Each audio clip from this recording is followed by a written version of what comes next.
All right. Thanks for tuning in to Let's Talk Patrick Podcast, one of the realest podcasts in the world, the land, the galaxy, and the whole entire universe. That is right.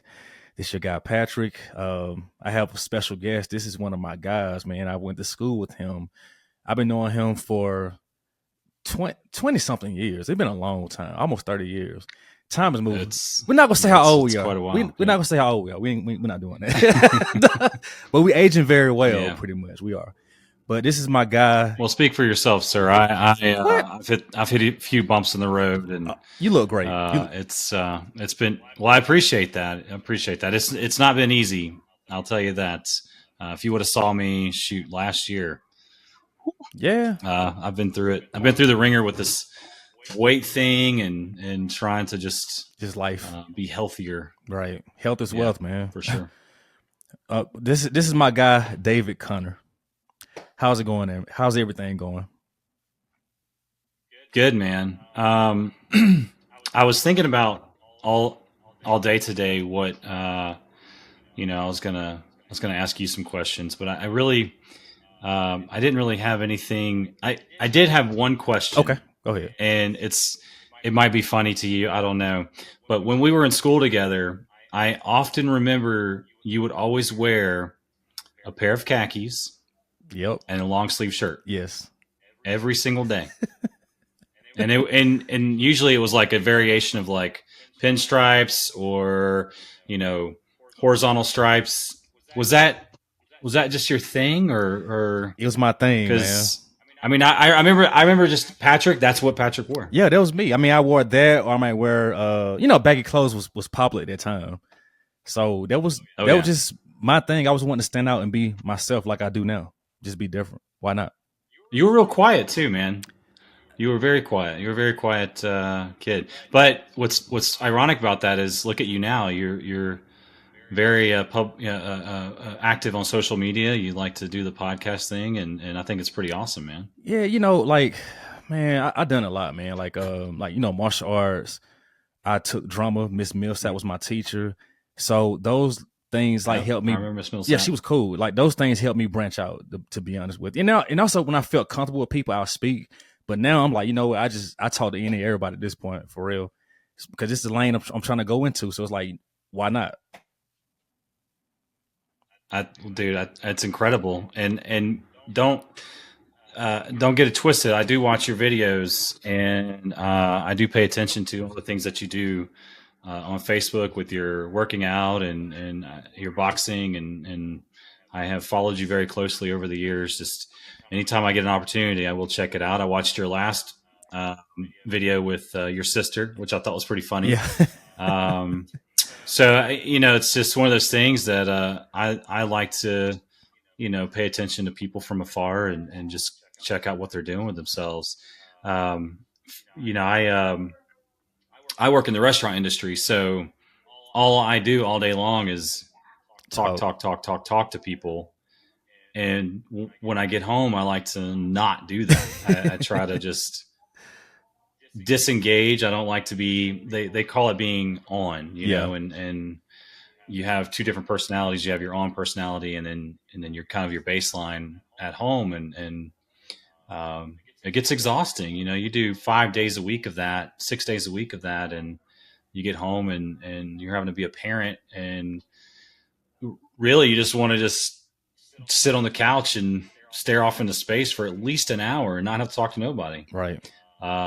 So, I doing the management thing and the, getting into leadership over the past 20 years and which is honestly very different, path in my life than I ever thought that I would be in, going through school, because you and I were very different. I was probably more introverted than most people I knew. I got bullied like crazy. And I was one of those kids that I just kind of wanted to be invisible, but, it didn't happen because, I guess bullies had to do their thing. And that was just kind of part of the school ecosystem back then. Right, wrong, or indifferent. That's what it was. Right.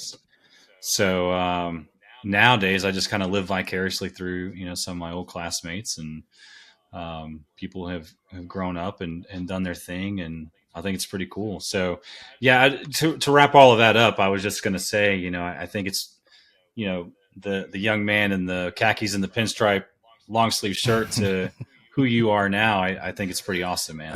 I appreciate it, man. Props to you on I that. appreciate it, man. Life has been a roller coaster for me, big time. So I'm just trying to stay afloat, man. That's it. But you've been going through your own thing as well. So you have kids now. You married. Yep. You're doing your thing, man. Yep. Seriously. Twice. Oh, yeah. I got been married twice. What? Yeah, it's my second marriage. I thought you married once. Yeah. Oh. Mm-mm. Oh. No, I got married when I was 20. Okay. My first marriage, and then the young man that you see sometimes in my pictures, the big boy. That's my first son. That's through my first marriage, and he's 14 now. Oh wow. Okay. And then I have a daughter. I have two daughters, and then the youngest one. She was born last year, or sorry, 2 years ago. Time gets away from me, man. And I have two stepsons. So it's a life that I love, and I wouldn't trade it for anything. But there are its challenges, and you get to a point where you can't really imagine anything other than what your life is now. And I didn't think I would be married again. A second marriage just wasn't in the cards for me. But here I am, and I'm really glad that I made that decision. Man, well, congratulations. How long you been married for? It'll be 4 years. We got married in COVID, during COVID. Oh, okay. And so, funny story, we were supposed to have this gigantic guest list. It was supposed to be a big to-do. And I remember very distinctly, because we got married in March, and the pastor that was going to marry us, she called us and she's like, look, everything's shutting down. You're either going to get married tomorrow out in an open field and you can bring two people, or we can do it over Zoom. And we decided that we would, not do the Zoom thing. And we invited a couple of people, and we did an open field, and it was pretty good. It felt a little rushed, but it is what it is. We're just now going on our honeymoon in November. Oh, well, kudos, man. So we're going on a cruise to parts of South America, and I think we'll stop in Louisiana at some point too. So it's it's one of those things. If we could do it again, I probably would. But that's not to say that the first wedding that we had, my second wedding, and when we got married, wasn't a really awesome experience, because it was, and I loved every minute of it. And the only thing that I would probably change about it is what I wore. My tuxedo. Really? What was wrong with it? Yeah, I picked like this purple. I don't know if you could call it like suede or something. I don't know. And add to that, Patrick, I was probably closer to 300 pounds at that point. Wow. So things didn't fit me very well. Uh-huh. And, I had a lot of self-esteem issues and confidence issues based on just how I looked. So I tried to like overplay the look a little bit to kind of distract, from the fact that I was a big guy. I wore a bow tie. I remember that. Yeah. And I'd still like bow ties. I have a big bag of bow ties. So how much you weigh now? You say you was like 239 right now, right? Am I correct? Yeah. So I'll go back to September of last year. Okay. That was my heaviest. I weighed, and I was around I was at 305. Wow. I weighed 305 pounds. And I remember, getting out of bed was becoming a challenge for me. And more importantly, I remember just kind of laying there, and how the bed was just kind of like starting to sink. and you're like, what is happening? And, bending over, you feel exhausted. Your head's going to pop off, just trying to tie your shoes. It is not a fun feeling. And I decided that if I wasn't going to make a change then, I was never going to make a change ever. And everybody goes through different, ways to lose weight. And what I did was I started intermittent fasting. And, for people who don't know what intermittent fasting is you spend a bulk of your day not eating any calories. And then you have a fasting window, and then you have a feasting window. Your fasting window, typically people do like 16-8. I started off doing 16-8, then I moved to 18-4, which was 18 hours no food, and then 4 hours I would eat food. Ooh, that sounds brutal. It got to the point where I was doing what they called OMAD, or 1 meal a day, and that was when I was really hardcore into it, and the weight was just falling off. But it was hard, I grew up, man, addicted to food. Food addiction is a real thing. It is, something that I still deal with to this very minute. When I'm not doing anything, I want to eat some food. I want a snack, but I don't. I stopped drinking sodas a long time ago, which has really contributed to how much better I feel. Sodas are just terrible for you. I mean, I'll tell you that right out the gate. It's the worst thing you could put in your body that's, available for public consumption. I remember in February of this year, I finally dropped below 250. Wow. And, and it was a pretty cool feeling. And I track everything through this app called Zero app. It's a fasting app. And, I fasted for probably around 280 days at this point in a row. I haven't missed a day. And I just started working out, actually, because I haven't done I did nothing. I did no working out. Really? Through my weight loss. Yep. It was all diet. Wow. Discipline.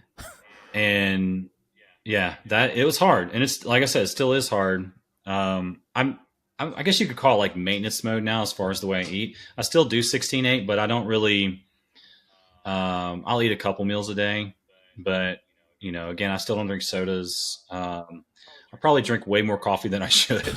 I feel you, man. But it's I enjoy it, and it's all in moderation. I think that's the one thing that I've learned through all of this is, you can enjoy things just in moderation. And on the other side of that, I remember when, probably at around 270, how much more I started to enjoy eating food.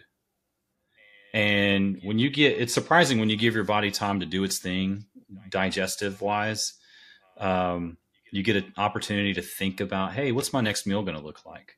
And you start planning that stuff out, and you start cooking food, and you start making things that you actually enjoy instead of just snacking all day long. And you never give your body time to do anything but constantly digest food. And then you go to sleep when you got food on your stomach, you don't sleep worth a damn. And that just, for me, that's something I never want to go back to. I don't like the way I felt when I was that big. I don't like the way I felt when I was always eating food. And I promised myself, I promised my wife, I promised my kids, I'm never going to be above 250 ever again. And it's weird now because I get this like huge anxiety the closer to 8:00 I get if I haven't eaten food and it's getting like right up on the clock because I don't eat past 8:00. And if it's like, I don't know, if it's like 10 minutes till 8, I can't mentally bring myself to eat some food. We were going to go out to have pizza one night, and we had my daughter's friend with us, and what ended up happening was we didn't get to the restaurant until probably like 7:30. And I kept saying, like, because I was already feeling anxious, and I kept saying, like, we've got to get in there, and I've got to eat something quickly because I cannot eat past 8:00. And we get in there, and we walk up to the counter, and the lady's already telling us, like, we close at 8:00, and we can't take any food. Are you gonna take it to go? Because we can't take any food and sit down on the inside past 7:45. And I'm just like, already, like, I'm in my head about the eating thing, and then like this lady's like talking to me all crazy about eating in the restaurant. I'm looking at my wife, and I'm like, we just need to leave, dude. They're like, I want to leave. And it was just a high stress situation, probably exacerbated by the fact that I didn't want to eat past 8:00. And that was the whole thing. come to find out, we order my food, and she didn't bring my food up, and I get food anyway. Oh wow, amazing. So I'm sitting there not eating food, being a grumpy butt, but it worked out because I didn't need to eat that crap anyway. No. And it was a pizza place. I won't name drop, but it was a pizza place in Jefferson. But they opened up another pizza place in Jefferson, and I won't go back to the other one. Oh wow. To your guest, I don't know. Okay. You know what I mean? Yeah. Like, if you want to keep business, don't be rude. I work in the industry. I don't get it. So which company you work for right now? I work for Searcheros in Searcheros, Tex-Mex. And I didn't answer your question, Patrick, and I'm so sorry. Oh no worries. I am currently around 243. And I think great, man. because I've started working out, I've put on a little muscle mass. But you know, my pants still fit really well. I feel really good. I can get out there and go jog. You look great, man. Seriously, you do. Well, I appreciate that. But for me, I like feeling great, and you know that's realistically why I wanted to get better. You know, with food and lose weight is because I wanted to feel better. Because I can't. I know that you've always been a very fit individual, and I think that's amazing. But being fat sucks. Like, there's no other way to put it. It's shitty. Right. Sorry if I can cuss. No, you can't. You good. You good, man. But it doesn't feel good. Not only physically, but it doesn't feel good emotionally because you know. You have this idea that people are looking at you, people treat you a little differently, and I can attest to that because people look at me differently now compared to the way they used to look at me and talk to me then. So, you know, being on the other side of the coin, I can completely get it. And that's the thing is like food addiction controls you in different ways than like maybe another addiction will. And it's a mental drain. You know, it sucks. But I just want to make sure I answered your question. So yeah, 243. Started off at 305. My lowest I got was 235. Wow. But you know, I've been hovering around 240 for probably a while. Like I said earlier, I call it maintenance mode because I'm still fasting, but I'm not as hardcore about it. And I'm okay with that, you know, and go ahead. So what is your fitness goal? I have no idea. You know, I started fasting on a whim, to be honest with you. I just decided to do it one day. And then I kept telling myself that I would work out at some point. I would work out. I've got my own weight bench and dumbbells in my house. I got a punching bag that I don't use, but I do put it all in my garage because it was in my basement originally and I wasn't making it down there. I mean, and so I had to change the venue of where I worked out, and I put it in the garage, and for me, it's a lot better. I think my goal is to continue losing some more weight. I want to be able to jog, and I think my old goal, I wanted to be able to run 2 miles in 14 minutes. The best I got the first time, and I know you remember this back in 2021 when I was going to the gym a lot then, and I only got down to my lightest I got was 263. So I am 20 pounds lighter than then. Wow. Just on diet alone. That's amazing. And back then I was going to the gym, I was going to like Body Fitness or Bodyplex or something. I don't remember, but I ended up getting injured. I injured my wrist and then I injured my back. And wow. I remember when I injured my back, it really set me back, and it made it hard for me to work out for a while. But what ended that stint of working out was I tried to become a police officer. I applied to Gwinnett County to become a police officer, and I did the obstacle course. I did really well on that. I was really proud of myself. Only to, for reasons I won't go into, not to get past the next part of their process. And it was it made me depressed because it was something I really strived to achieve. Um, and then I stopped working out altogether, stopped going to the gym, stopped really paying attention to things. And it was just really downhill from there. I gained a lot of weight very quickly because I stopped caring about what I was eating. And it's crazy to think how I felt then at my best versus how I feel now at my best. And still, I feel a million times better, even being 30 pounds lighter or 20 pounds lighter. And you feel great up here too, man. Like all the time, not just after a workout. Food really controls you in ways you have no idea. Sugar, caffeine, all that stuff. It is harmful to the body, harmful to the soul, if you will. Yet I still partake in some, just not as much as I used to. In moderation, right? Oh yeah. So, but what's funny to me also is I work in the food industry. You asked me where I work. I work at Sorcheros. It's a Tex-Mex restaurant like Moe's, Barbaritos, Chipotle. Mm-hmm. You go through the line, make a burrito, bake a bowl. And I like eating the food there just because it's, very simple. We have vegetables, grains, proteins. Everything's made fresh every day, and we don't fry anything. So I can have an actually decently healthy meal there. Yeah. But me, man, I'm like still like slopping on the sauces and put an extra scoop of protein in there. Yeah. And I don't know. Some things will probably never change with me. But I do know what has worked for me, and I do know what I can attest to, and that's dieting is the most important part of losing weight for sure. That is so true, man. You brought a back injury. I had a back injury myself, so I get where you're coming from. Did you have like lower back problems, or what? Was it a disc issue? No. So I was actually doing dumbbell squats, and I'm not a technique guy. I'm just not.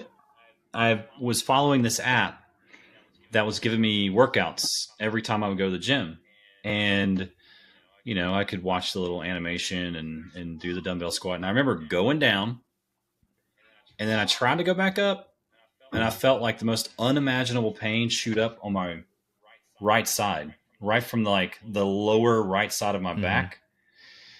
And I remember I said, okay. And I managed to get back up, but I couldn't walk. I couldn't bend over. I was toast, man. And I went home. I should have went to the doctor, but I didn't. Stupid me. But I went home and I laid in bed for a few days, and I knew that I needed to do something.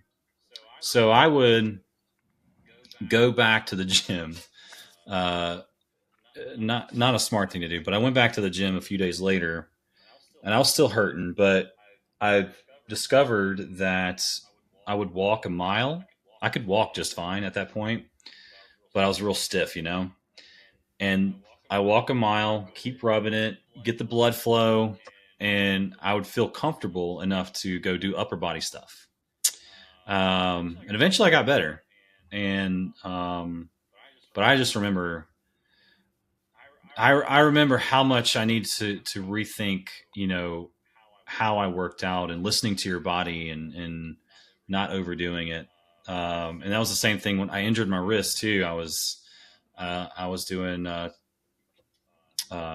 chest presses, and for some reason I just hurt my wrist real bad, but I kept trying to work out, and I got a brace, and I finally decided that I needed to stop and get better, because I was never going to get better if I kept trying to push through the pain. Right. So how are you feeling now? It sucked. Injuries suck. Sorry. So how do you feel now with your injuries? Like, do you feel that you recover 100%, or you still have issues? Um, I'm older now, and things don't heal as No, quickly it. as they Nope. used to. So I feel good. I'm not hurting, but I do. I have aches and pains. You wake up and you gotta warm the car up, if you will, and get the fluids moving around, and uh, it's interesting to think about how different I felt 10 years ago. And once I get going, I feel fine, and but it's whew, once you man, you gotta we're the 1985 Honda Yeah. Civic, and we got to run for a good 15 minutes, get it warmed up before we can go anywhere, because you try to do it when you're cold, man, it is rough. I do have like a shoulder thing going on, um, but weird for me was I worked out, felt fine, went to bed, woke up, and it was hurting. So I don't know what that's about, but I've been taking it easy, listening to my body, um, just doing some cardio, not really doing any weight training, um, and I feel pretty good today. I'm probably gonna try to do a little light workout this afternoon, or this evening, but I do listen to my body now, because injuries really set you back. They change the dynamic of your flow, and that's something that I know for me. If I stop for any extended period of time, it's so much harder for me to get back into it. Yeah, that's true. So, do you So, do any yoga, or have you done yoga? um, my daughter went through this whole thing where she was doing yoga on Netflix, and I tried it when I was around 300 pounds, and you can imagine just this big guy on a little tiny mat with his, at that point, 10-year-old daughter, and we're just like doing the yoga poses, the ostrich or the dolphin, whatever. And I haven't thought about it, but I would love to incorporate new things into my health journey, because I don't know everything, Patrick, and I don't pretend to know everything. Um, so I'm always there's one thing I've learned is to surround yourself with smarter people than you, and that's how I live, man. I'm trying to learn something from everybody. I don't pretend to know anything. I try to act like the dumbest guy in the room, Right. and I ask lots of questions, and people usually like, "Why are you asking so many questions?" Because I want to know, man. Absolutely. I want to know. Teach Yeah, me. absolutely. Knowledge is power, man.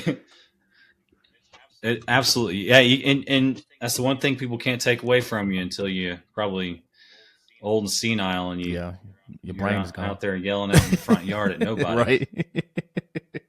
Yo, that's so true. So, yeah. But if you got any yoga recommendations, man, I'll definitely check it Well, out. I would say you should try yin yoga. It's not as strenuous, if that makes sense. Because when I had injured my back, I had Okay. started back walking again because I couldn't walk for a while because I had injured my Oh yeah, oh wow. yeah, man. I had a herniated disc with sciatic nerve, which was the worst pain ever in my life. And I started to do You have to get surgery? no, I had an option, but I said, nah, I'm not doing surgery. I'll just be stubborn and I just work myself, like I build myself back up. So that's what I did.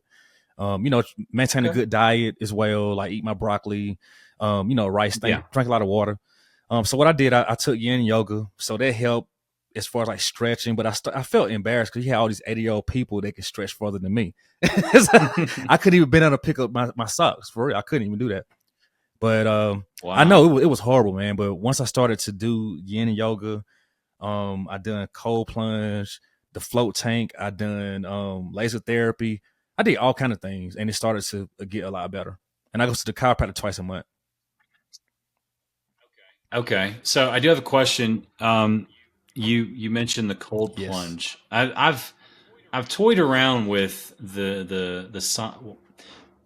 thinking about doing it, and I've looked into the science behind what an ice plunge would do for your body. And again, I'm not the smartest guy, um, but I've always read that, after a workout, you get in there and you just do a plunge for a little bit, and it helps the healing process of your muscles. And how has it helped you, or did it help you? It helped bring my inflammation down. It helped a lot with that. Like it sucked doing it. I was Okay. not a fan of it at all. I hated it. I did. Because with cold plunge, you got to make sure you breathe, because when I jumped in, it knocked the wind out of me because I didn't prepare for it. Yeah. I can't Yeah, it imagine. sucked, man. But it Imagine that. helped a lot though. It did. I felt a lot better. I was able to move around. Well, what I done, okay, let me rephrase that. I done the cold plunge and sauna like back and forth. I do 3 minutes in the cold plunge, then 3 minutes in the sauna, and then jump back in. I did it for a whole hour, back and forth. The hot cold treatment. That's what I did, and that helped a lot. Yeah, Wow. and it sucked, but it helped. That sounds like your muscles would be confused. But it helped, man. Seriously, it helped a lot. I was able to loosen up a lot more because my body was so tight. Well, listen, I believe it. I believe it. You told me I look great, but man, you have a very great physique, and I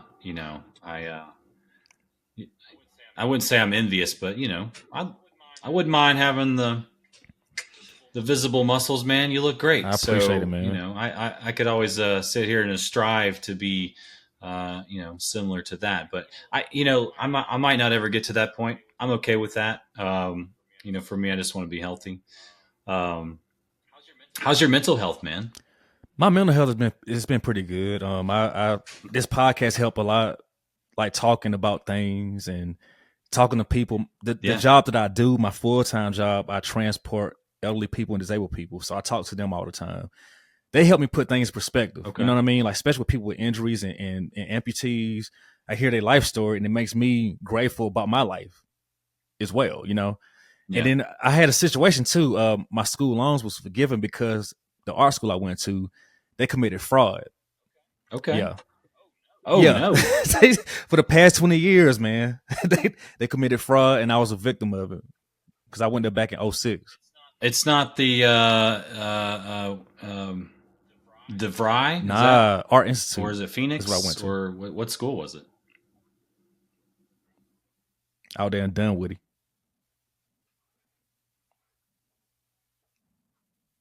I Sorry, you cut Oh, out there. What was that? You said something in I Dunwoody? went to Art Institute of Atlanta that was located in Dunwoody. Oh, Yeah. okay. I got letters from them years and years ago, but dude, I'm not artistic at all. I'm glad you didn't sign up. I do not have that kind of brain. It ain't worth it, man. No, knowing my gullible self, I would have got, man. I got So too. Like, sorry that you went through it, but thanks for taking one for the team, man. man, it was horrible, man. Like they had, But I hope you got your money back. I supposed to be getting it back soon, but they had me on $110,000, man. I'm like $110,000. What?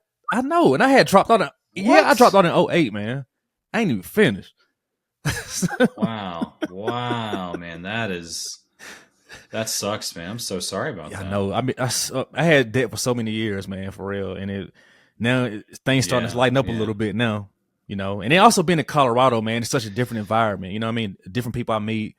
yeah. The mountains, it's peaceful. People speak to you. They say good morning. It's pretty cool, man. Opportunities coming through slowly. So I'm just trying to take advantage of things, man. Just trying to grow and evolve as a man. Well, that's amazing, man. I was traveling last year and the year before that when I was working for another company, and I got to go out to California a couple times. I was up in Chicago a bunch, and I, there's a lot of places that are much different than Georgia, and that's something for me that has kind of lit a fire for me. I want to travel some more. I love meeting people from different areas of the country. And I'll tell you this: Chicago is light years ahead of Atlanta when it comes to food.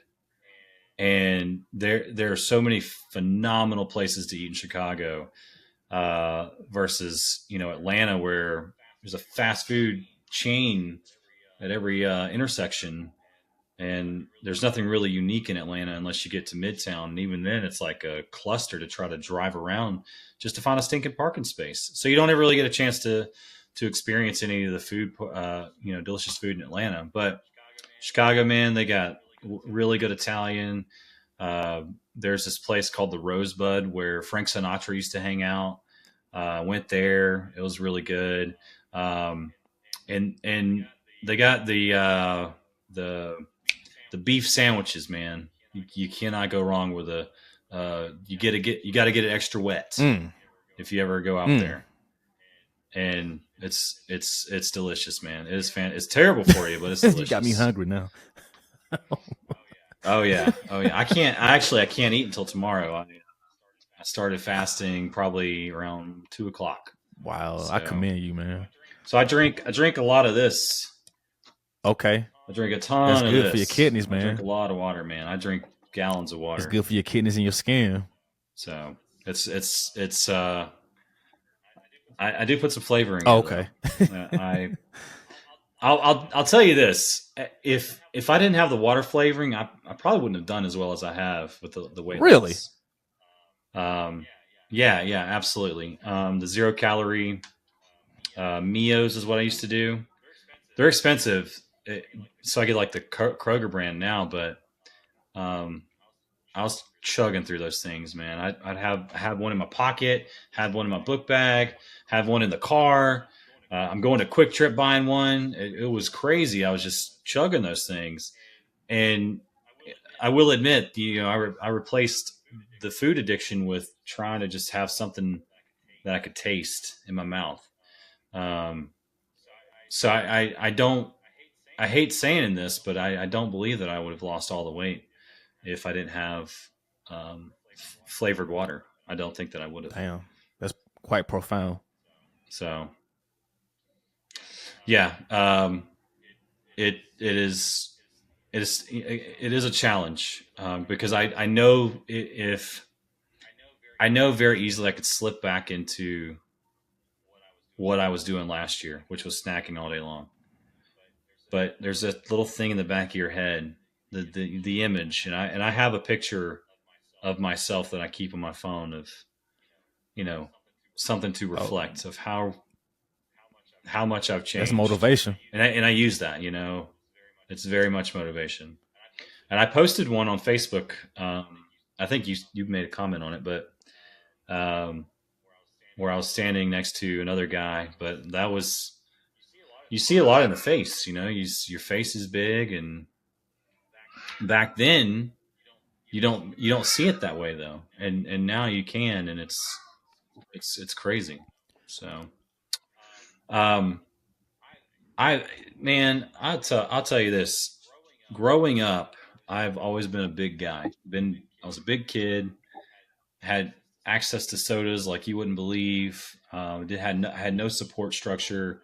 At home, I had nobody telling me you need to watch what you eat. You need to take care of yourself. And, I have a lot of health things that, I experienced, and a lot of habits that I probably should have built when I was younger, but I didn't. And I'm paying the price now, and it sucks. But the only thing I can do is get better and try to make myself better. Because I want to have a good quality of life. We're about to go into the, what is it? We're in chapter 25 in a 40 chapter book right now. So, yep. We got to finish strong, man. And it's definitely, it's challenging, and it's given me a lot of perspective. I think if you would have had this conversation with me 10 years ago, I'd be saying a lot of different things.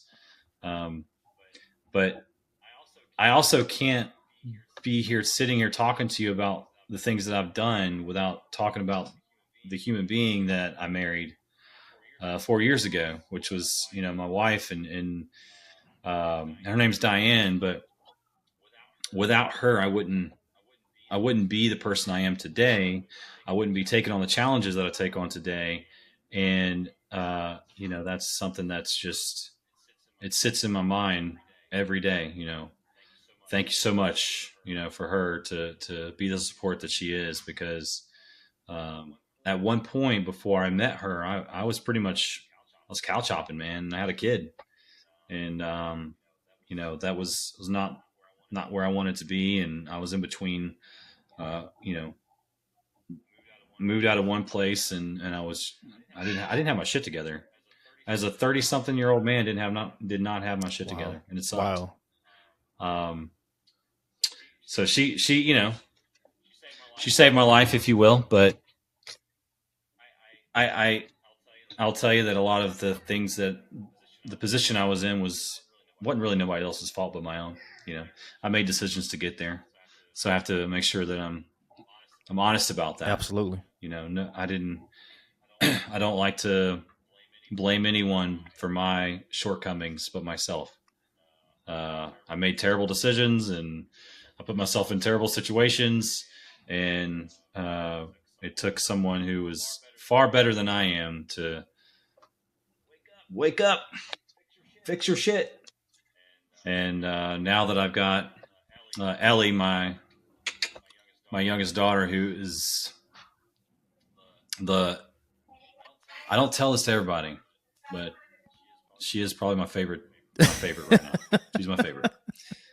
And I don't know. Is it okay to have a favorite child? I think so. I love all my kids. Yeah. But she's definitely she's got me wrapped around the finger, if you will. She could snap, and I would jump up and do whatever she needed. I gotta meet her one day, man. And yeah, she is a character and big personality. Even at 2 years old, she has a huge personality. And I remember asking my parents, what was I like at 2? And I'm outside eating dirt and shoving sticks in my ears, and yeah, almost walking across the road, getting run over by cars, man. and I'm just like, Jesus, what the hell is going on? So it's big contrast in that. She's so smart, and I'm like, you didn't get that from me, you got it from your mom for sure. Well, salute to your wife. You got to give credit where credit is due. Yes, absolutely. Salute to the wife. Speaking of, and you don't have to share if you don't want to, but I am curious. You are a single man or I'm a single man. What's the situation? I'm a single man, like dead by choice. I'm assuming by choice because you got a lot going for you, man. Yeah, I'm busy all the time, man. Like I do hang out with people sometimes. My last relationship was, hold on, let me go back. So I moved out here for a woman I was dating, right? We was together for That's how every rom-com starts. Yeah, we was together for 9 years, and then let me see. The last relationship I was in was last year for 3 weeks because she was just playing so many games, man. She was just lying all the time about a little bit of everything, and she got real jealous, man, because like she saw a picture I was tagged in months before we got together, and she got jealous and accused me of having another family. I said, "What are you talking about?" You know what I mean? It was just weird, man. So I had to cut off after a while. Wow. You had a whole family and nobody knew about it, Patrick. I know. I was like, amazing. So I had to cut off, man. So right now, I work out a lot. I work multiple jobs. Then doing this podcast thing, try to work on myself because I went through a lot myself. What is your? Go ahead. Sorry. I was curious. What's next for you? Like with the podcast thing, do you I don't listen to podcasts outside of things that are probably more intimate to me.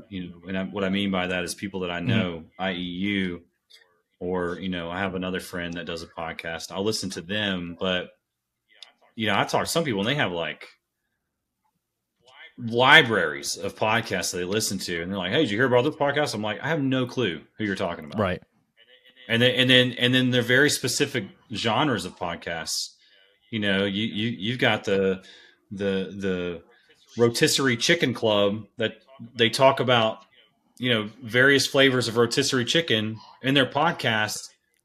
And I'm dead serious when I say this. It's a thing. I'm sure. So like, it's the craziest thing to me, but I've always said like I would give it a whirl and run my mouth on one for somebody, because one of my weaknesses, Patrick, is I talk too damn much, and I'm really bad about it at work. I'll just talk and talk and talk and talk, and you can tell when someone's staring at you and they're just kind of like got that 1,000-yard stare starting to develop, and you're like, Yeah. okay, it's time Right. to Cut it. it's time to wrap it up and stop talking, and because I repeat myself a lot, and I know my kids, they get sick of me talking. You getting old, and I man. ramble. I ramble way too much.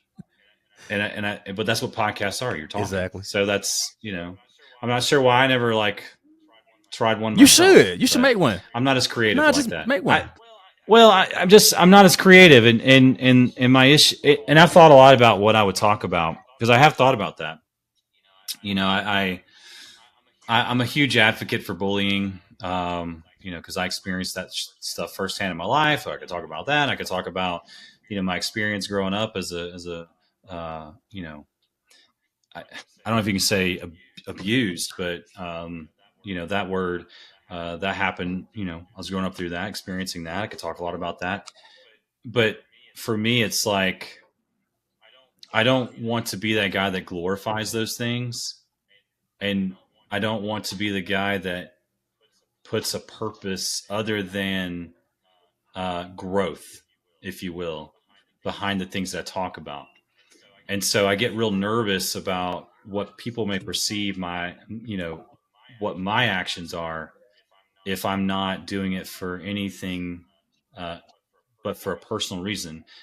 They call that altruism, I think, where you're doing things to, you want to appear like you're saving the world, if you will. It's an altruistic view. Right. And I don't I don't want to be that way. It makes me real nervous. It gives me anxiety, straight up, to try and put people in a position where they have to listen to what I have to say, and there's nothing else behind it but me wanting to just share my experience. Right. I don't want to be paid for it. I don't want to be put in this like big spotlight of, here's my podcast, because that's just not me. I did the streaming thing through COVID, and I have some videos up. But even then, it's a little nerve-wracking when you get in that position where all eyes are on you, and people are expecting you to. And I'm speaking specifically to the streaming, video game streaming, and they're basically like, "Come on, dance monkey," and you got to perform, and that's that's hard for me. So, I didn't mean to go see again. Oh no, you good, I man. go off on these tangents, man, and there's good content. There's no rhyme or reason why. But I thought about doing a podcast, but I wouldn't even know where to begin. And I just get so nervous about making sure that I don't glorify or romanticize things that I experienced, because I don't want that to happen. If I'm talking about an authentic experience, I want it to just remain authentic, because the only purpose behind it is just to share my experience with somebody, and maybe they can take something from it, and maybe they can apply what I've learned to a situation that they've been through, or they may be going through. And that would be the only thing for me, because I'm not interested in monetizing my life in that way, if that makes sense. Yeah, it does. Absolutely. Yeah. No, I get it. So what do you want to do more than podcasts? Do you want to do, like videos? What interests you? Man, honestly, like fitness related things interest me the most, to be honest. You know what I mean? Like the podcast thing is fun too. Like I want to be able to help people, to be honest. You know what I mean? Because everybody got their own story. We all got our own mental health shit. Like I went to therapy a few times, especially when my mom died. I was losing my mind. I had to go to therapy for that, for real.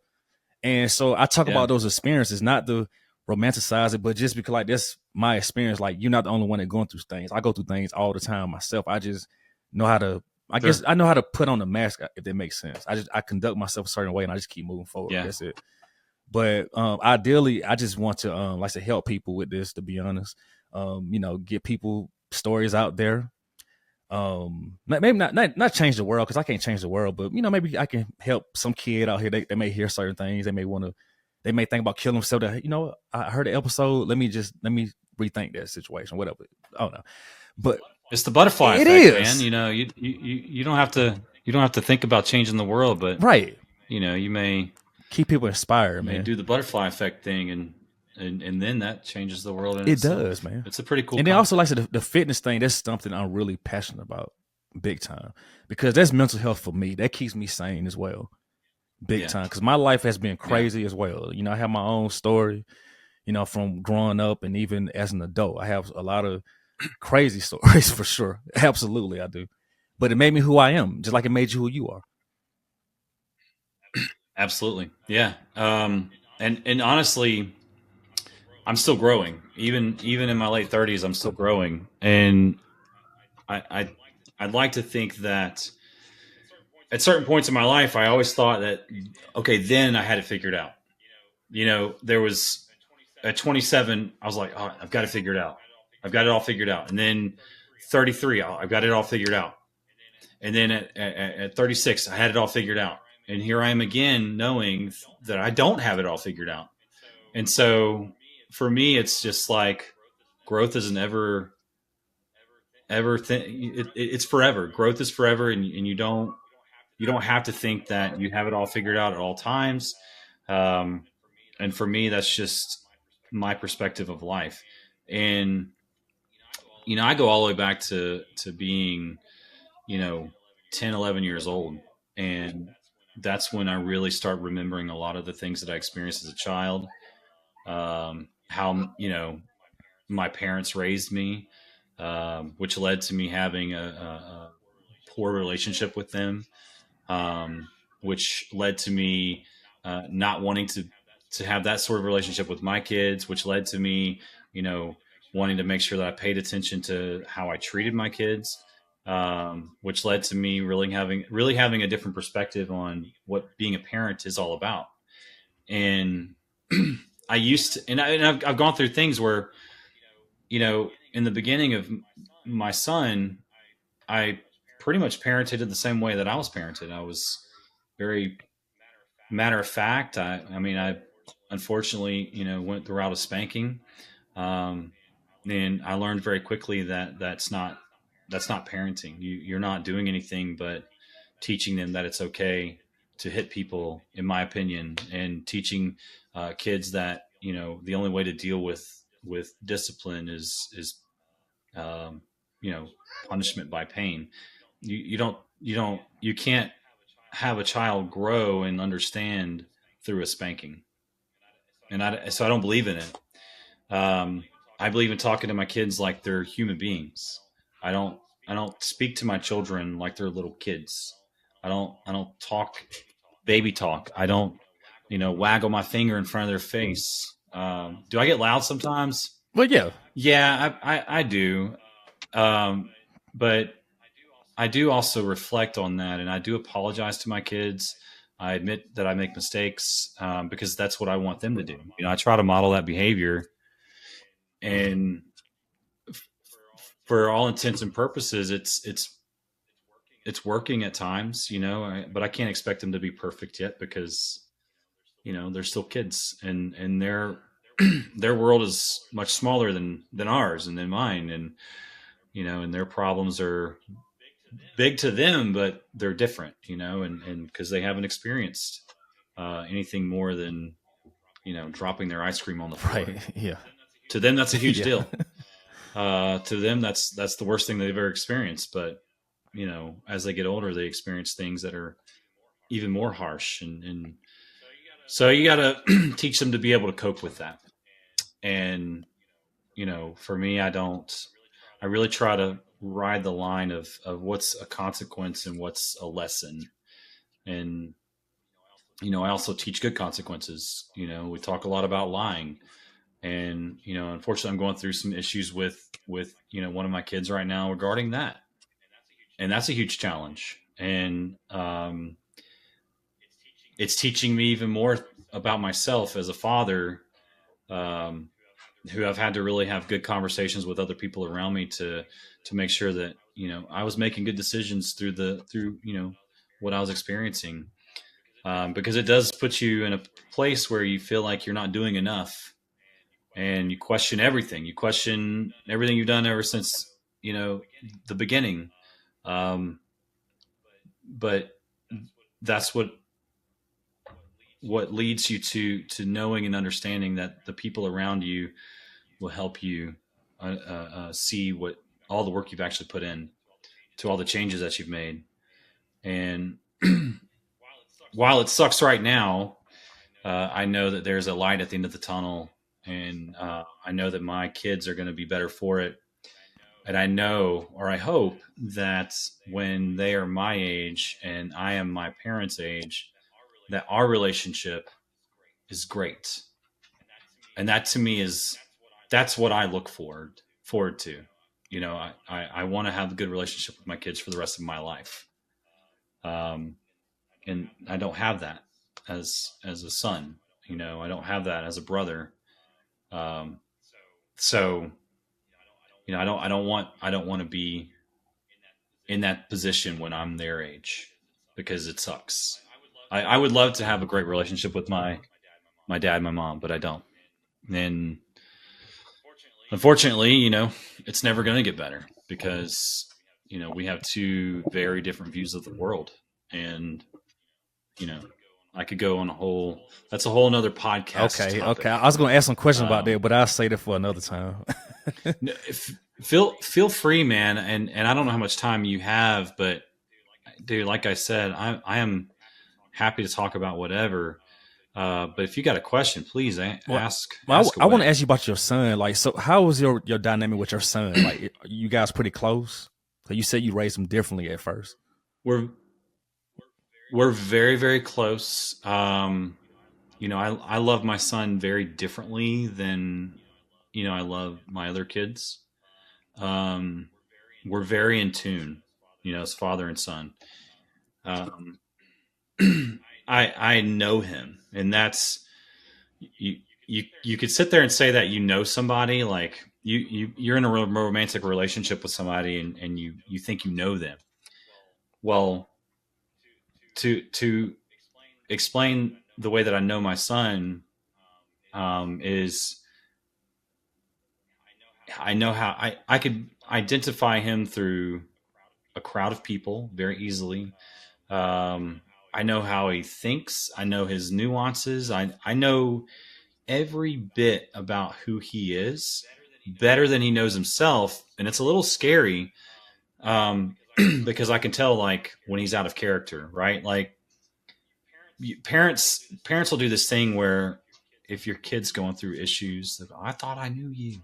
I don't know you anymore. I don't believe that 1 minute because your kids. Just because they're going through things doesn't mean you know them any less.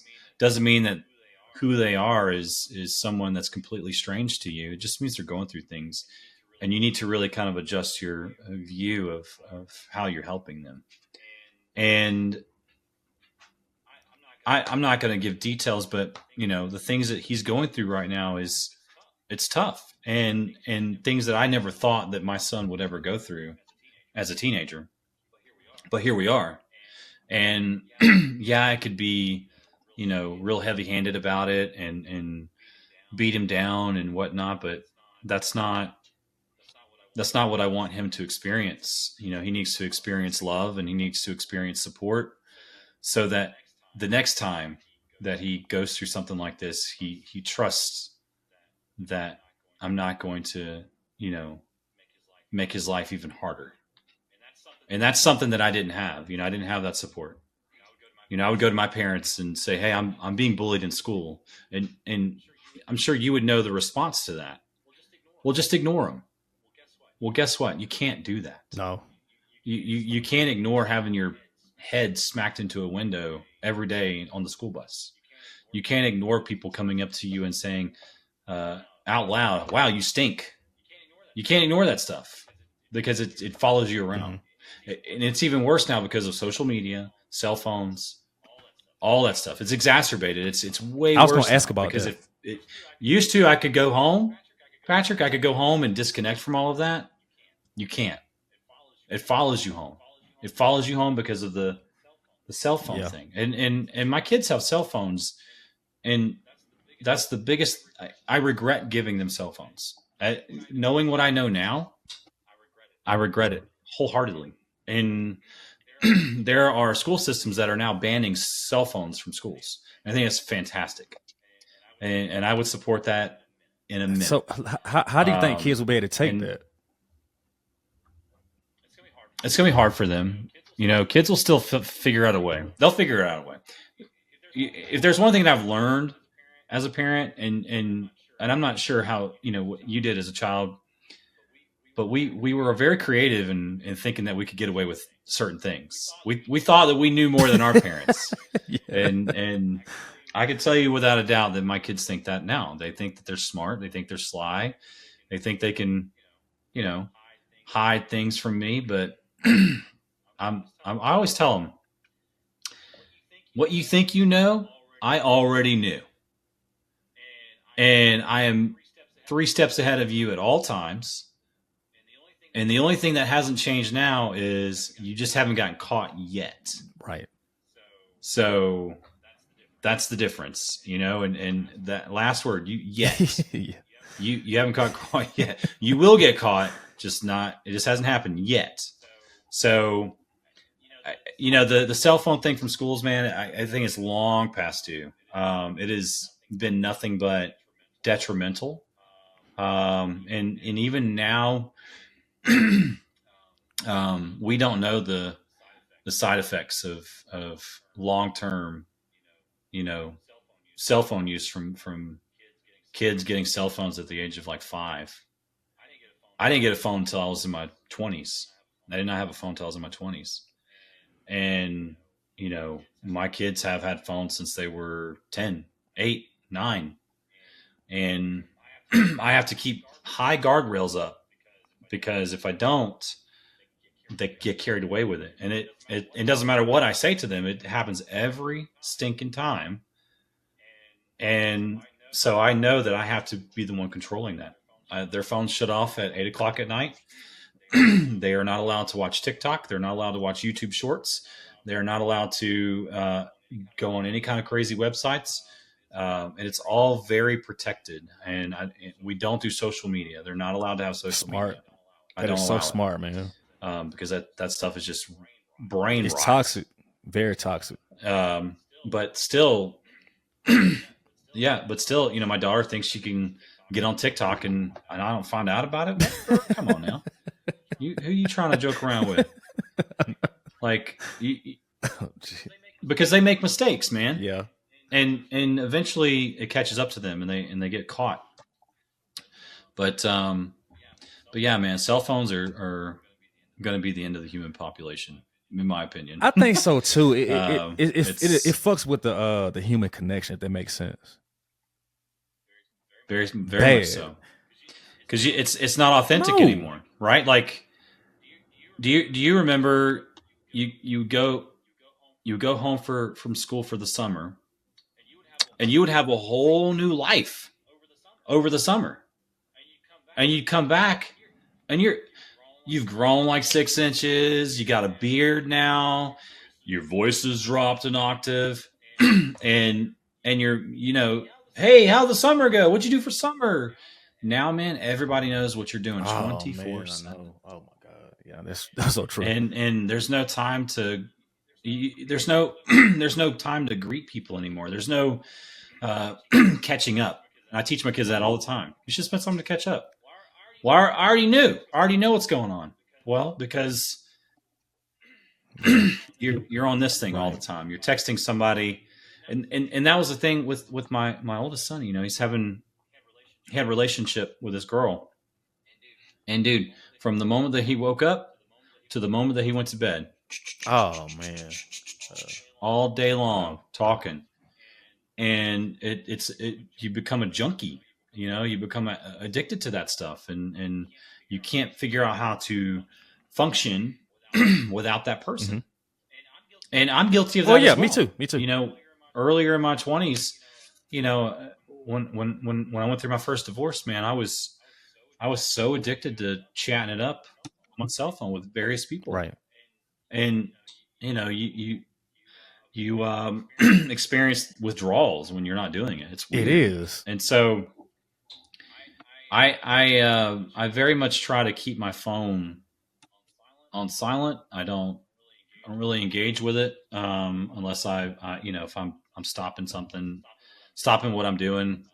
I'll check it, but I don't I don't really try to be on my phone like that. I don't like to talk to people while I'm at home as Right. much because I just I want to be left alone. First of all, I like to keep my circle small. I have two very close friends. One lives in California, one lives in New York, and I barely talk to them. Right. So It's a different world, man. I mean, I remember coming up, like they had they had cell phones when we was coming up, but it was the big cell phones, and then you had the Razor phones. yes.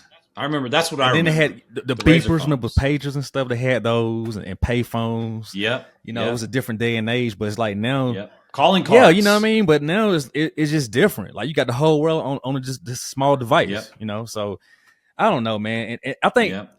it affects mental health so bad as well, man. Like it's so detrimental. It's horrible. Even though I use it, but it's horrible. It is. Well, I mean, we live in a world where you have to have a cell phone. You do.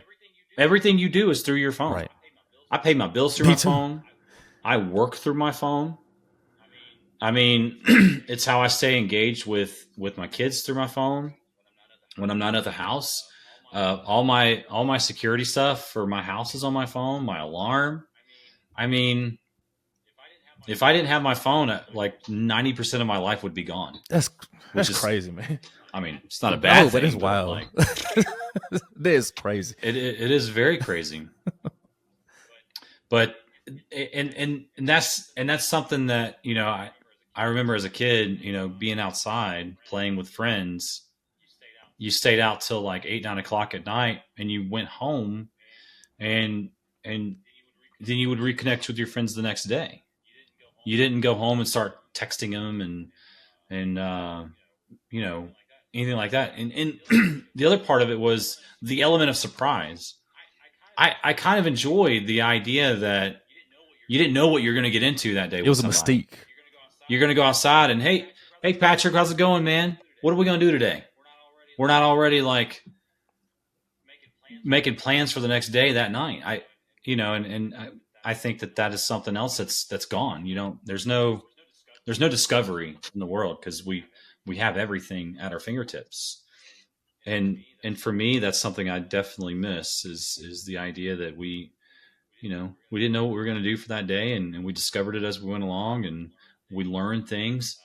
And we live in such a min-max world because everybody feels like they have to be in the know immediately.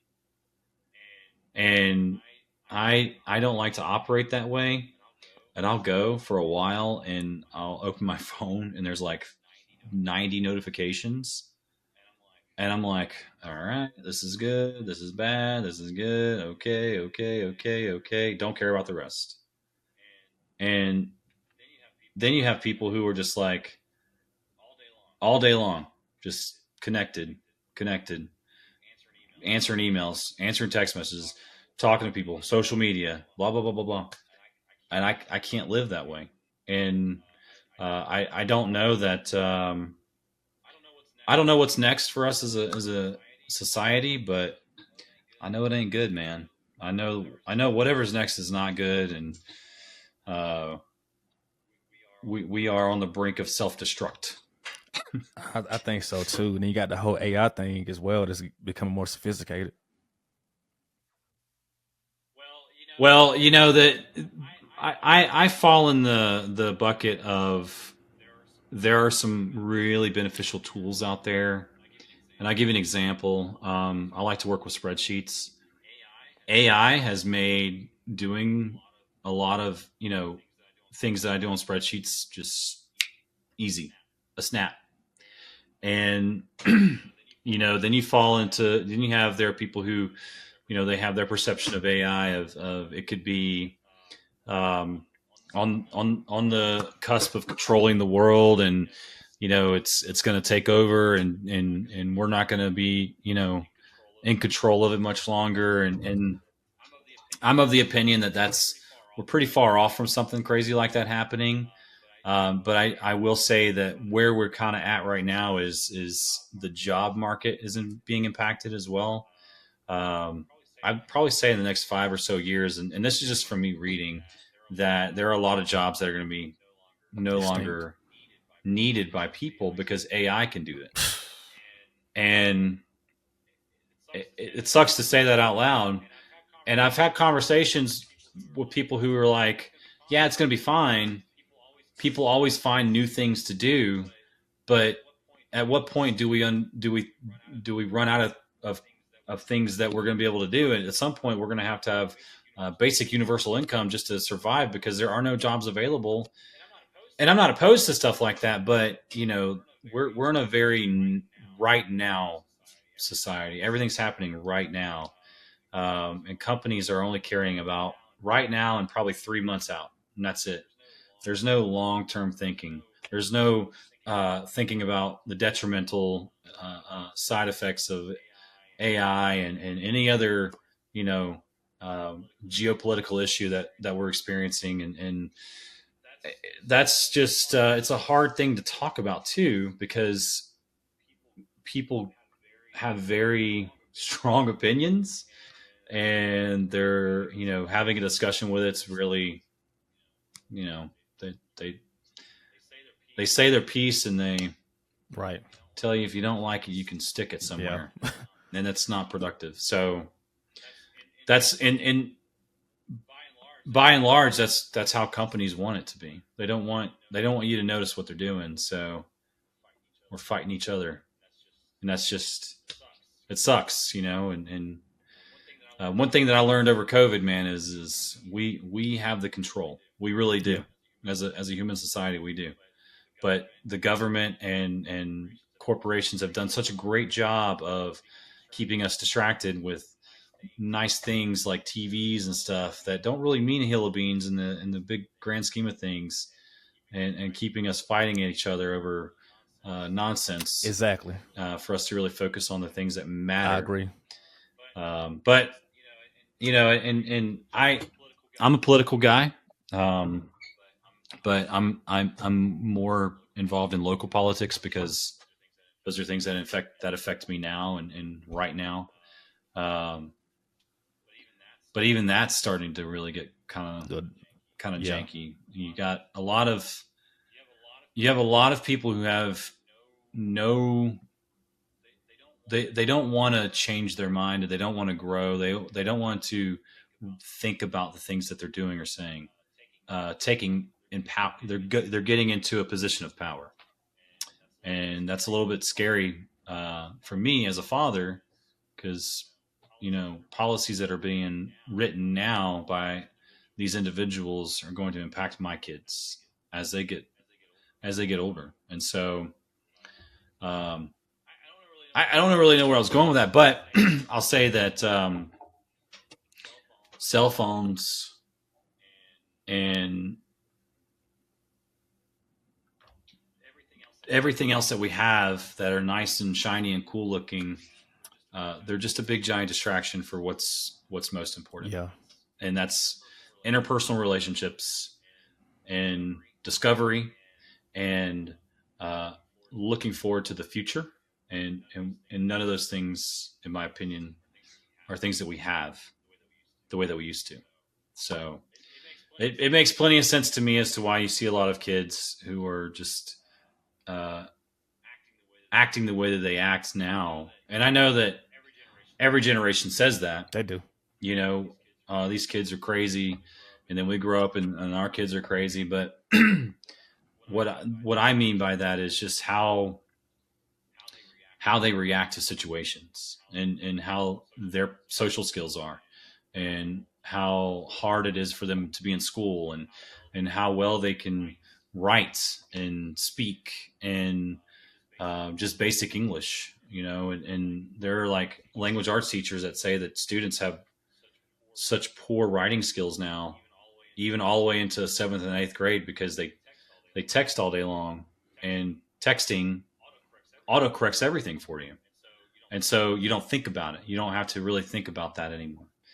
And it's going to be a crisis at some point. I don't know when, but it might not be even in my lifetime, but it'll be something that somebody somewhere down the road is going to have to deal with and try to solve. Because if we don't solve it, the world as we know it will cease to exist. And it's crazy to think that that thought starts with one of these things right here that we all really enjoy using subconsciously. So, wow, that's real profound. I mean, I agree with you 100%. Can you hear me? Okay, cool. Okay, yes. cool. Yeah, because for some reason the screen kept freezing up, so I don't know if you heard me or not. But yeah, it is.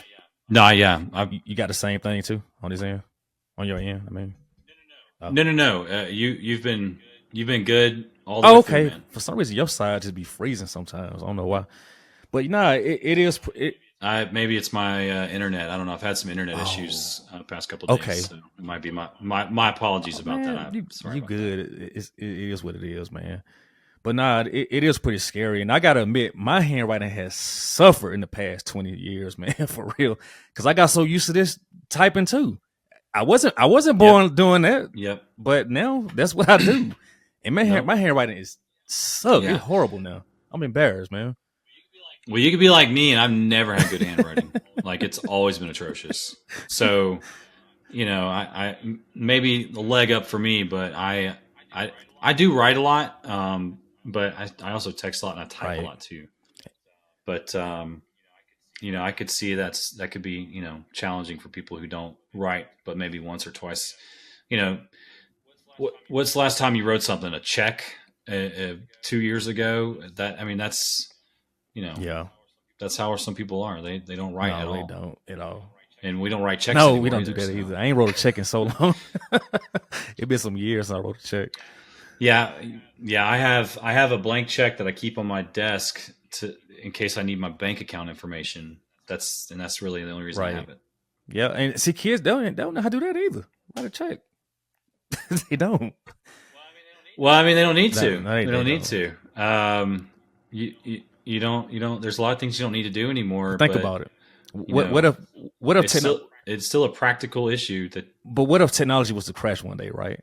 Well, what they gonna do? That's such a fair question. It's a fair question. We are living in a world where one strong magnetic storm from the sun, we're done. We're done. Yep. We're too codependent. Done. There's not a thing you can do about it. And we've been this close quite a few times. If you look up the history of solar flares, and the one most recently, if the solar flare would have happened, I think they said like a day sooner, it would have been pretty catastrophic. Oh man, that's horrible. So it's a scary thought. It is scary. Once all the infrastructure is wiped out and our cell phones don't work, we're back to writing checks. But remember the days we used to remember phone numbers? I don't remember numbers anymore. I just click on your name. It's funny you say that. I still use the last 4 digits of my very first phone number as my debit card PIN number. Okay. Yeah. So I do remember that. I also remember a couple of my other old phone numbers that I used to have when we had a house phone when I was a kid. I remember those numbers. But then I remember when we had to start using area codes for numbers as well. But now, yeah, you're right, man. Let me call Patrick. Yeah. I'm not trying to dial no phone numbers, no. man. I'm gonna put you in my phone, and that's that. I'll never have to dial a number ever again. Nope. We got real lazy society, man. Seriously, we got super lazy, and it's pretty sad. Yeah, I agree with that. If I'm feeling good about it, I try to say that we're a little more efficient. Yeah. But lazy's probably a better descriptor of what we're doing nowadays. It's hard to quantify what we do is as people now to try and avoid being productive, even more so now than we ever have in the past. And it's interesting to watch my kids do chores because my kids are lazy, dude. Like they will do everything in their power to not do a chore. And we have a list, dishes, floors, feed the dogs, and other things. And whenever they're on the floors, it is like they suck at it. I got one kid that'll just drag the broom around and won't even try to sweep. And then they'll say they swept. And I'm like trying to show them, like, this is how you sweep. And they like fall on the floor, pitch a fit about it. Wow. Different. And it's just like, I'd just rather do it myself than let them do it. But I'm not teaching them anything. It's a different era, man. So. Different day and age, man. Wow. Very much so. Man. I want to ask you this question, though, because you asked me about my mental health earlier. How was your mental health, by the way? Yeah. Oh man, that is a mess. And the mental health. So for me, in the way that I think about my mental health, it's like if you imagine you're in a hurricane, right? And in the eye, it's the calm of the eye, right? And you're just trying to manage that hurricane by staying in the eye, because if you don't work on that, if you don't practice staying in the eye, then for me things get a little crazy very quickly. The hard thing for me is over the past, I'd say probably 5 or 6 years, has been coming to terms with my relationship with my parents and how it has impacted me and my relationships over the course of my life. I have found myself, putting myself in stupid situations because I didn't know any better. And, I thought that I knew a way out of those situations, but it was always like very self-destructive. And I've been very guarded as well. I don't really let people in here too much because it's a scary place. And a lot of that has to do with, like I said, my upbringing and the fact that I was bullied a lot in school. It really affected my trust in people overall. I trust. I'm much better at it now thanks to therapy, but I still am very cautious of letting people into my I don't know, my bubble, I guess is a good word. And I have to be very careful about how I guess approach my workload and making sure that I keep everything in a box, because daily I have to unpack each box and then repack it back up, because if I let it all start to come together, I get very overwhelmed. I have the worst self-esteem issues, man. I'm not afraid to talk about it, but there are a lot of things that I wish that I could fix about myself. And it starts like up in the noggin. But I've come a long way since I met my wife, and again I go back to the person who really changed my outlook on life. The human being that did something for me that I would have never asked anyone to do, and she took on a role for my second child, my other daughter, Natalie. And and I have full custody of her, but she took on that role of being mom and adopted her, and that really helped me grow more in my mental health, knowing that there are people that I can trust that will help protect the things that I love the most, and most importantly, they protect me from me. because I can be self-destructive, and um, I'm not sure if you've ever been around a narcissist before, Oh but yeah. that's what I grew up Right. with was a narcissist, and um, someone who, to this day doesn't respect uh, what I have done in my life, and how far I've come, um, by admitting and owning the things that they've done.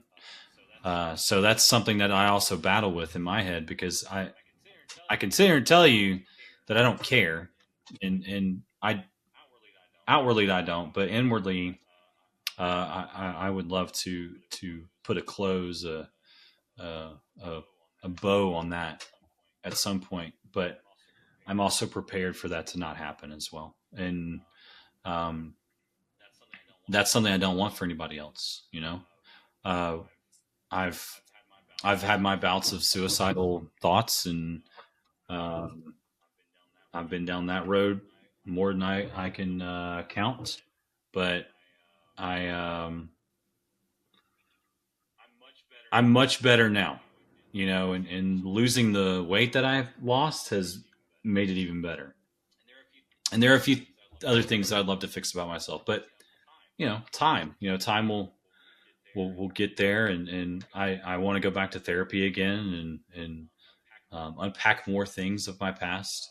Um, and again, for people who may listen to me rambling on your awesome podcast, therapy is just like hitting the gym for your brain, man. It is, to me, that is the best thing I've ever done. Is talk to somebody about things that I had no understanding at the time, and for them to help me understand why I felt the way I felt, and why I experienced the things I experienced, and to tell me that's okay, and that I was not a weird person for feeling the way I felt. So, in a nutshell, my mental health is much better nowadays, but it still has to be managed. It still has to be uh, worked out and exercised, and it's not without its challenges. And I think that it's really important to do things like what you do for your platform here, is to talk about these things, and that's another thing why I think that it's great, um, just to be able to talk about it. But I still teeter on that thing of wanting it to only be an authentic experience when you talk, because you know this sort of thing should be free. It shouldn't have to cost anybody anything. Absolutely. That's just how I I agree look at with it. you. I mean, like I said, mental health is a huge thing. I done therapy myself. I done definitely had suicide thoughts myself. My brother killed himself years ago. So I get it. I talk about it. It is what it is. It's nothing to be ashamed about. Yeah. The thing about it is that you still here. You got a Nope. family that's support you. They here for you, and you're good. You've been a good dude, man. Like since I've been knowing you, y'all's been cool in my book always. Well, I appreciate that, Patrick. I really do. You may have missed some of the parts of my life, but and again, I said it because I'm my own worst critic. I have made tons of mistakes, man. I could write a full series of novels about the mistakes that I have made, and probably still not be done with that. But ultimately, the most important thing for me is learning from those mistakes, and I teach my kids it's only a mistake if you actively try to stop doing it. It's no longer a mistake if you continue to do it. And at that point, it is more than a mistake. And at that point, it's something bigger than a mistake. And we got to figure out why you're doing it, is whatever it is that you're doing. And, and I got into that world where I kept saying the thing that I was doing over and over was just a mistake. Oh, it's a mistake. It's a mistake. It's a mistake. No, it wasn't a mistake. I was doing it. I was actively doing it, and I knew what I was doing, and I was making excuses. So mistakes are only things that you don't intend on doing again. Um, and you actively try to fix it. But if you continue to do it, it's not a mistake. And I know that might be a controversial statement, but um, for me, that's the way I look at it. You can run a red light once and say, "Oh, that was a mistake," but if every day you run that same red light, well, Right. You get a ticket. not a mistake. You're doing it on Right. purpose. Yeah, you get a dang ticket, man. And so, I mean, it's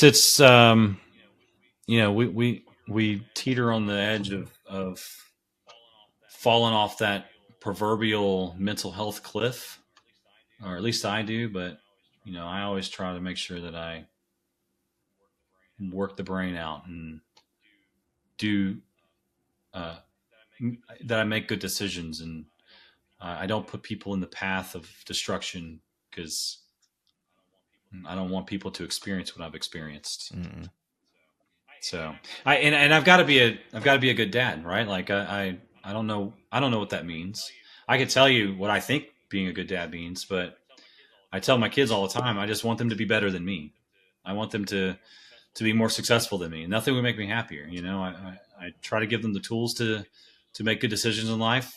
Then off you go do those things, and be better, be great. Don't be like your dad.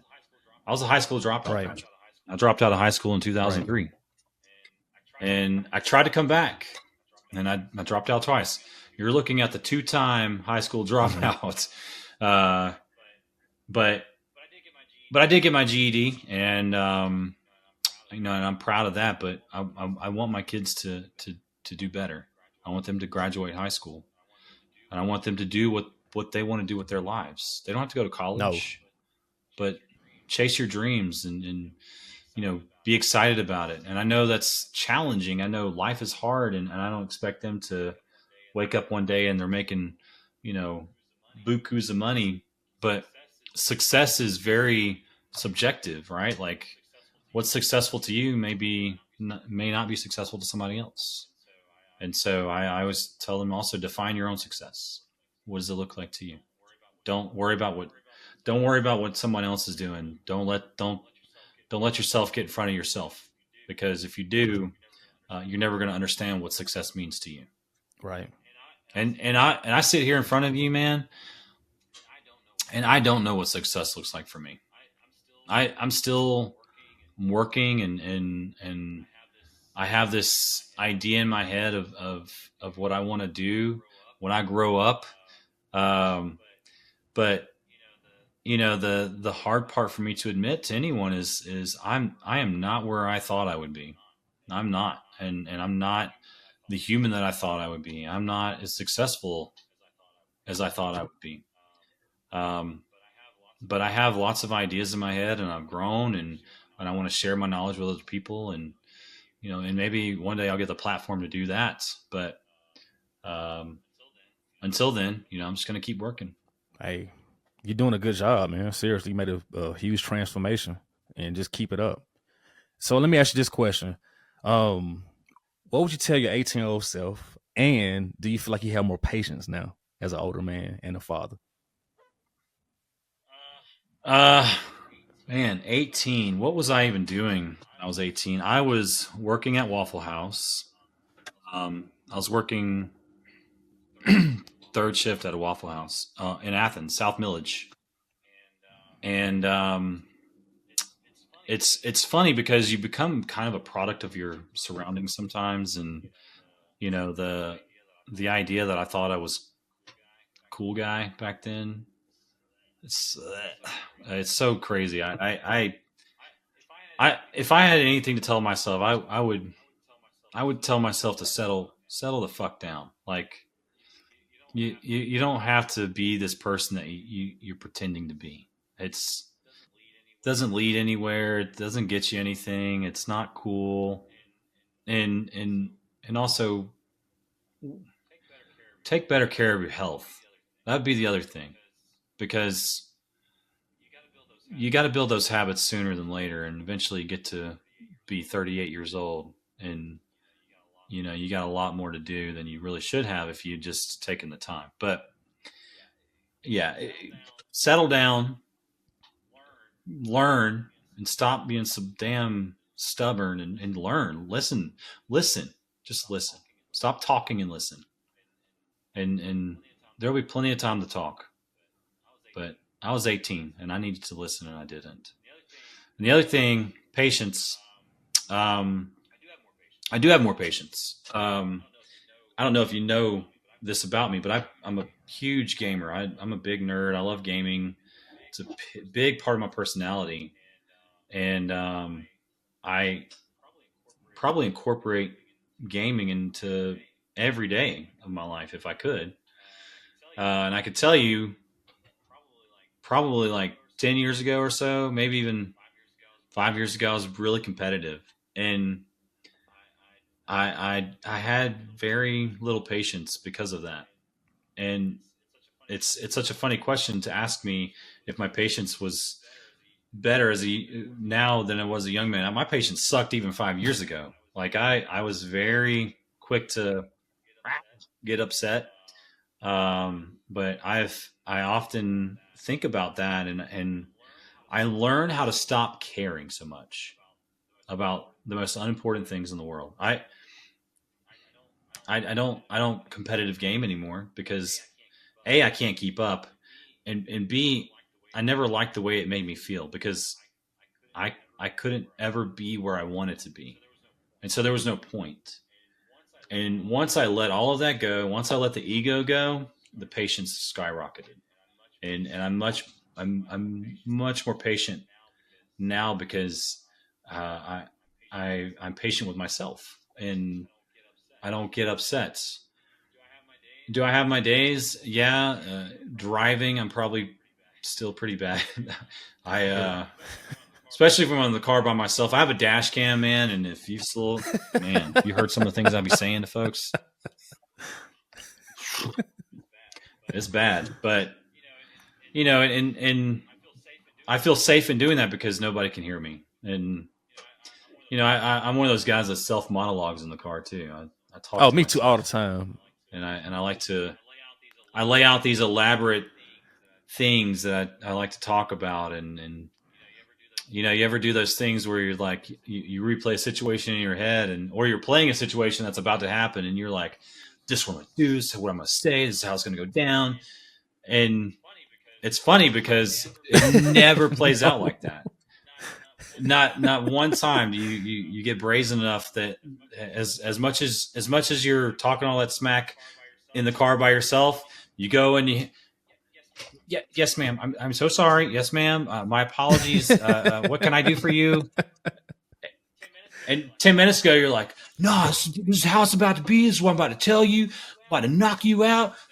And it's never like that, which is funny to me because now I have the patience. I have the patience for myself, and I have the ability to get in front of somebody and admit that I'm wrong.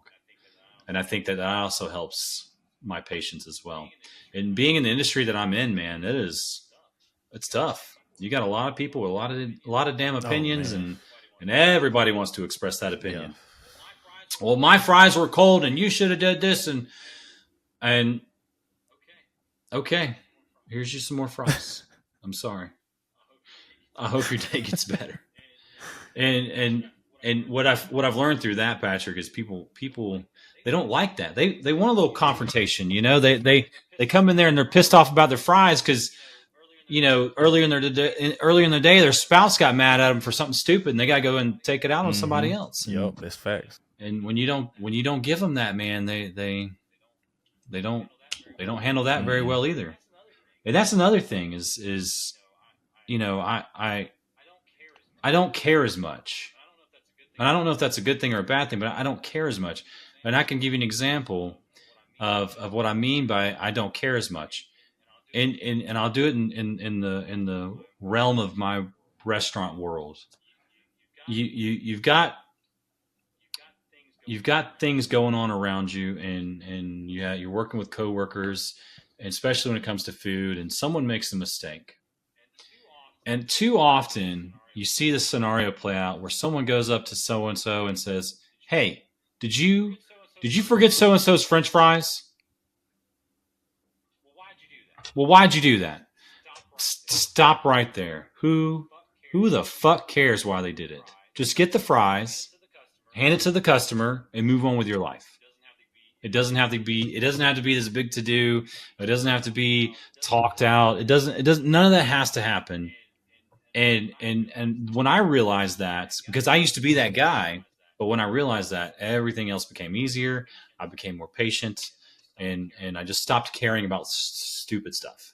Is I don't engage with it, and you can apply that scenario to just about anything in life. And I think my wife, she, I love her to death, but I might do that sometimes, and it gets under her skin, and but she would probably say the same thing about me, and I do it with my kids as well, and I'm looking for results. I'm not looking for to amplify the issue, because it doesn't matter. Move forward. I always talk about just move forward. If there could be one slogan in my life, just move forward. Don't hang on to the now, because it's not going to get you anywhere. You're going to stay right where you are. Talk about the stupid fries that you didn't get to the customer. That is so true. I agree with that. if you don't let it go, man, you're going to go home and be upset because the brand new worker that just started their very first job didn't get somebody their French fries, and all you've done is made them not want to come back to work, and we got to go hire them again, hire another person, waste training dollars. I'll stop right there. That's a whole nother can of worms, but it's generally what happens. You got a good point though, and also too, when you factor in like we are getting older, like stress and anger, that's all the affect with our health, and you know what I mean, like you don't want issues. No, I just went to the doctor.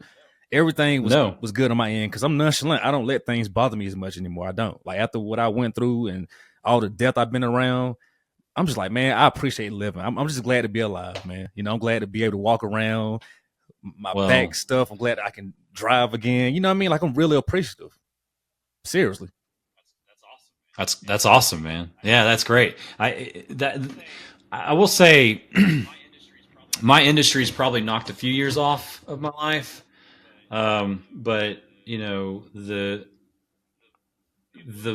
the ability to stop caring so much about little things, I might have, earned those years back. And we talk a lot about health and physical health, and I know that mental health can affect your heart health.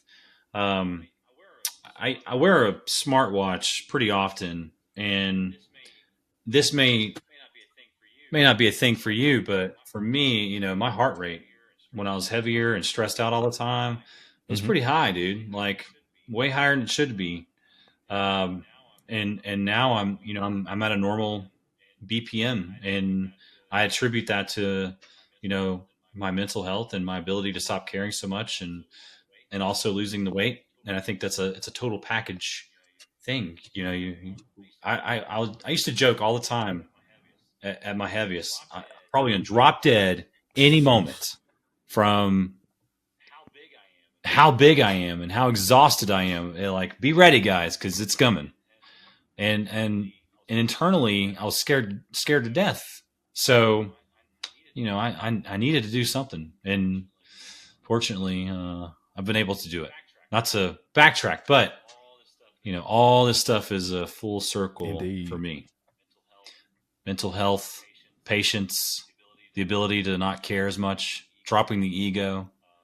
And that was probably one of the best things I ever did was get rid of the ego. I have no room for ego. None. Zero. If you come to me with an ego, I have nothing to do with you, because there's no purpose for it. It's not for me. And you can have confidence with zero ego. Absolutely. I agree with that 100%.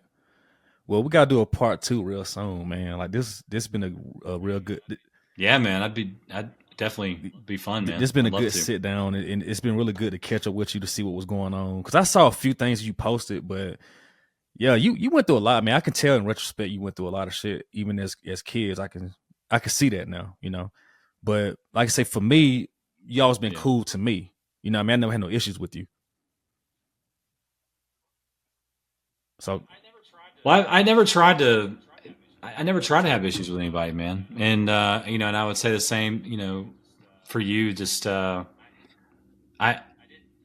I didn't try to stay connected to too many people from my past because I didn't have good relationships with folks. But I always remembered you, just how quiet you were. And I remember, I think it was probably like, I don't know, 15 years ago, back when Mark was pretty active on Facebook. You talking Mark Maddox? And Yeah. yeah, before he got married. And I remember you guys were always talking to each other and stuff. And so that's kind of where I kind of, started opening up and branching out a little bit of reconnecting with some people. And funny enough, I was friends with Mark and Ronnie back in Commerce Elementary. And I apologize. I don't remember. I think we went to Coyle together. Yep. Is that how far back we went? Coyle? Because it was me, you, and DeMarcus Allen, and one other person in Miss Knight's class, math 7th grade. I remember that. And I got into a fight with DeMarcus Allen in the lunchroom. And then I don't know if you remember Bobby Porter. I remember Bobby. Yep, I do. That guy was like the ultimate bully, man. He bullied the shit out of me. But you know what? I have no ill will towards that human being, and I hope he's doing well. Same for Caesar. Caesar in prison. Suarez, I think his last name was. Yeah. I do know that he made some mistakes in his life, but listen, we are where we are for a reason. I mean, that's all I'll say. Well, I posted him on a podcast a while back, but he down on Facebook now, so I don't. Yeah. Like I said, we are where we are for a reason, but I don't wish any harm or ill will towards anyone. But yeah, man. Hey, part 2, dude. Okay. I would love to do it. You just let me know. Send the bat signal to the sky, man. and tell me when it's good. I work during the day most of the time now, but we're always chatting too, so it doesn't matter. You let me know what works for best. I'm gonna give you my cell phone number too. I'm gonna DM you my number just so you can save it. You can have it. Yeah. Okay. Sweet. But, well, that'd be cool, man. Do you want anybody to follow you or no? You don't really be on social media like that, so I guess not. So if you would have asked me that during COVID, I would have been like, yeah, check out my Twitch. But I'm nobody special. I don't pretend to be anybody special. If I could just say one thing, and I'll I guess you can, my closing remarks, if you will. If there's one thing I've learned in life, it's to be kind. Kindness is free. It doesn't cost a dime. You never know what someone's going through. And from personal experience, there were several times in my life where I wish someone was kind to me. And I know that might be a little introspectively selfish, but it's something that I take with me everywhere I go. And I don't want anyone to ever feel or experience the pain that I did. And so if anyone's ever, thinking about like a situation that they're in and they're frustrated with somebody else, take a step back, breathe, be kind to yourself, be kind to the situation, be kind to the person you're frustrated at. You never know what they may be going through. You never know how that could impact them. And I guarantee you, people remember instances in life. And, I remember when people are kind to me. I've remembered when people, reached out to me and offered a helping hand. And so that's really important. But the other side of that is people remember the bad things as well. They remember the things that you say to them. And so that's why being like that really, it costs a lot. So just be kind, but most importantly, be kind to yourself. So, man, that was beautiful. Okay. Seriously, that really was. I agree with that 100%. I'm trying to be more kind to myself as well. Cause sometimes I'm not, sometimes I have low self-esteem as well. And I beat myself down about certain things too. I get it. Yep. We all do. None of us go unscathed from that. But man, it's been a wonderful conversation. It's been a journey, man. Cause I've been knowing you for a long time, man. And just, just seeing how things change over the years and the technology and all this stuff. And, people die and people grow and get married and move and all these different things. Yeah. It's a unique journey, I must say. It's very interesting. So just keep up the good work you're doing, man. Yeah. And I appreciate that, man. And you do the same, dude. And listen, we're not even all the way home yet. So there's still more years to go.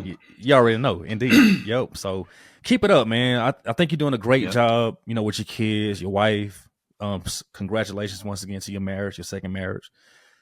Just keep doing your thing, man.